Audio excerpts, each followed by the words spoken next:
Hey, Shalom. Good morning. Welcome to Shofar Mountain. I am Sister Kate. I am in my uh, Pato Chateau, as we decided to start calling it, which means duck house or duck home in French. Just has a nice ring to it, right? Pato Chateau. And thank you for the other ideas. The Canard kibbutz may be used in some way yet, so I want to thank Swamp Swampman's son. I think that's the correct for suggesting that in the comments. So today's video, I think is really important, and that's why I'm doing it. It's about heart healing. Okay, that's the topic, and I wanted to kind of talk about so many people have past traumas of all kinds, dramatic events that happened quickly, that were out of their control, that they had to respond to right away, and whatever they did that got them through alive was the right choice, no matter what movies or public opinion or the culture tells you. Whatever your response was to that trauma that got you out of it alive was the right choice. I want you to hear that from me. And I'm telling you all this because I've been around a while and I've seen a lot, and I'm basing my opinions on what I have learned. And in my life, I have tried to learn about human behavior, about what makes people successful, human interaction, etc. And I do want to give a plug to the Angry Viking Therapist a little bit right here. We have met in person. He is on Instagram. I believe he has a YouTube channel as well, and he offers therapist services, and he's done podcasts and so on. And the crux of his therapy is you cannot keep doing the same things you've been doing and expect change to happen. That's at least one of the things. And I 100% agree with that. I think it might have been in the 70s the idea comes around that people don't change, that people can't change, that everybody stays in a rut. And I was watching Yellowstone last night, one of the first episodes, and the daughter is still in a rut after her mother's death, when she was a child. And it imprinted on her because her mother was blaming her and putting a lot of pressure on her. And so here she is, a grown adult, still acting on that. Yes, you can respond to things like that. But my own father died when I was like 10 years old, and I didn't have a whole lot to do with it. My mother and he left for a bowling banquet, and only my mother came back with the story that my father had collapsed, was in a hospital, not expected to live, had an aneurysm. And in the days before the treatment for strokes and everything was advanced enough. And so she was given the decision to pull the plug, and the doctors told her he will not recover from this. And so she did. In some people's mindset, this is a very traumatic situation. And some people never get over things like that, and they carry that through into their adulthood and everything. But what my experience has been is, as the years have passed, it's gotten farther and farther away. Real life intruded. Real life happens. And so my life became what it became as it unfolded. And so, yes, I had a father. Yes, I remember who he was. I remember a few very specific things about him, good and bad. And I don't have a photo of him that sits on my mantle so that I'm reminded of him every single day. I get reminded of him at times, and it's just a fact of my life. That's what it was. And so back to your heart healing. I watched a reel on Instagram by a man. I don't remember his name. I don't think he was a professional. I think he was a commenter, but he had read somewhere a scientific article that said the heart has its own, I won't say brains, it's not a brain type system, that the heart has cells in it that are similar to a brain. And so a heart is an independent acting part of your body Of course, the brain sends symbols or signals to it, but the heart itself has its own system.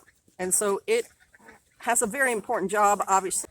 It has to operate without conscious thought. Like, we don't have to think, heart, you need to keep beating. The heart has its own system that tells it keep beating. And at a certain rate and a certain time, it pumps so much blood and oxygen and so on. And the commentator's point was, the heart needs its own kind of healing. So if you're told, just flat out told, you need to heal from these things, that is not 100% of the process. That your heart also needs to feel, understand, whatever, the healing that needs to take place, or the heart can carry around in its little system the echoes of whatever the traumatic experience was, and to hold on to that and to have it affect it. Because there's also a scientific study that says people who, I mean, there is actual heart pain from emotional instances, and that you can cause heart attack from severe emotional instances, like bad news of something, like, your whole world being pulled out from underneath you. It's the same kind of pain when you have your first love and your first breakup. Your first love, no matter if it's something that you're able to carry out or not, if you have a crush on someone, if you're admiring someone from afar and you've got all these emotions and feelings, when if they turn around and tell you, hey, look, I'm not interested in you or whatever, you're not able to go to their concert or whatever, you can feel a very sharp emotional pain from that.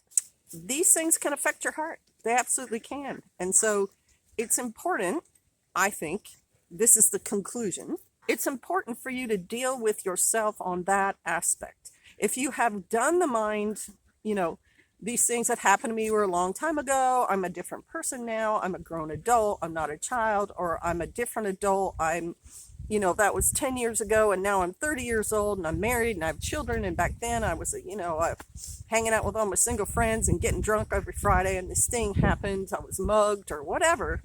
You need to heal your heart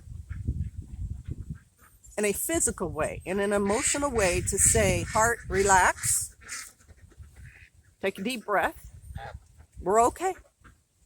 We're okay. We survived it in whatever way we did. And now we're here and we're okay. And heart, you're going to start responding to things in the real world, in my now world, things that require my attention now, not 10 years ago.